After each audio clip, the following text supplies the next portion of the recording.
You have a task today that should take you 4 hours. Writing a report, building a small project, researching a topic deeply. 4 hours of focused, careful work.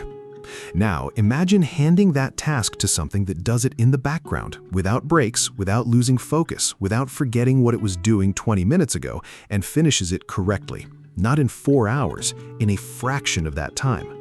And here's the part that should genuinely surprise you. This isn't a future prediction. This exists right now, and it can run continuously for more than 30 hours on a single complex task while maintaining focus and incremental progress.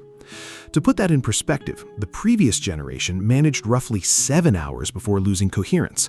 That's not a small improvement. That's more than 4 times the sustained attention span in a single model upgrade. But the how matters more than the number. This model doesn't just have a longer attention span by accident.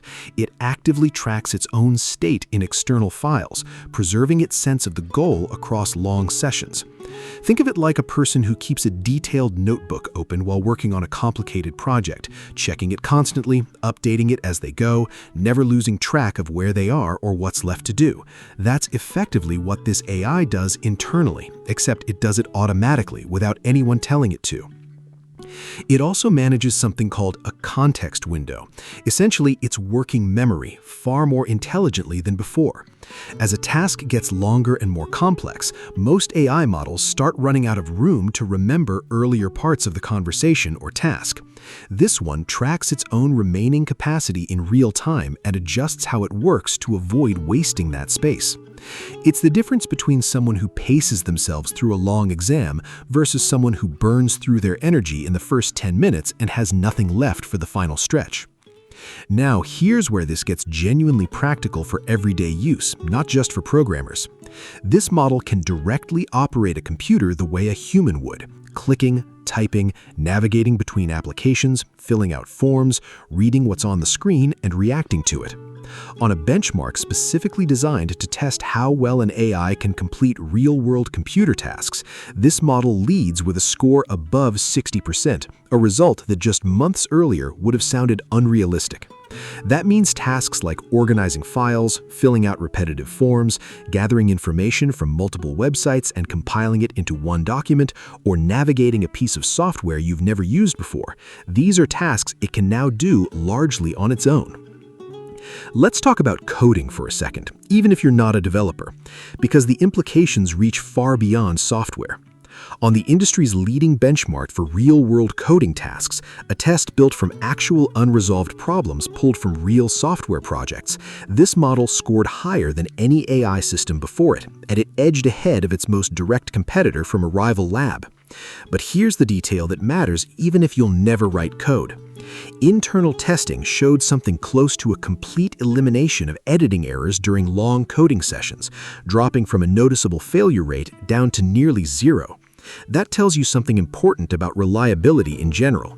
This isn't just smarter, it's dramatically more consistent, and consistency is what actually makes a tool trustworthy enough to hand real work to. There's also a quieter shift happening here that deserves attention. This model asks for clarification far more often when it's unsure what you actually want. In testing, it cut down on a behavior researchers call shortcut taking, essentially gaming a task to make it look complete without actually completing it properly by more than 60% compared to its predecessor. In plain terms, it's more likely to tell you, "I'm not sure this is right," instead of confidently handing you something broken. For anyone who's been burned by an overconfident AI answer, that change alone is worth paying attention to. So what does all of this actually let you do, practically, starting today? You can hand it a research task, something that would normally take you an afternoon of opening tabs, reading articles, and compiling notes, and let it work through it methodically while you do something else. You can give it a messy folder of files and ask it to organize, rename, and summarize them. You can describe a document you need written, give it the key facts, and get a structured first draft instead of a blank page. You can ask it to walk through a piece of software step by step and complete a task inside it, the same way you'd ask a capable assistant to handle something for you while you're in a meeting. And because it now creates and edits files directly, not just inside a developer tool, but in everyday apps available on phones and computers, this capability isn't locked behind a technical barrier anymore. If you can describe what you want clearly, you can use it. Here's the bigger picture though, and this is the part worth sitting with. For the first time, the gap between AI that gives you a clever answer and AI that actually finishes a multi-hour task correctly and reliably has meaningfully closed. That distinction matters more than almost any other AI benchmark you'll hear about, because it's the difference between a tool you ask questions to and a tool you can actually delegate work to. Asking questions is convenient. Delegating work is transformative. There's a real tension worth acknowledging here. As these systems get better at sustained, independent work, the obvious question becomes, what happens to the hours of human work that used to fill that gap? The honest answer is that nobody fully knows yet. What we do know is that the tasks being automated right now are not simple ones. They are the long, tedious, multi-step tasks that used to require real human attention for real stretches of time. That's not a hypothetical anymore. That's happening in research labs, in companies, and on individual computers right now, today. If there's one thing to take away from all of this, it's this. The AI tools most people are still picturing, quick chatbots that answer a single question and stop, are already several steps behind what's actually available.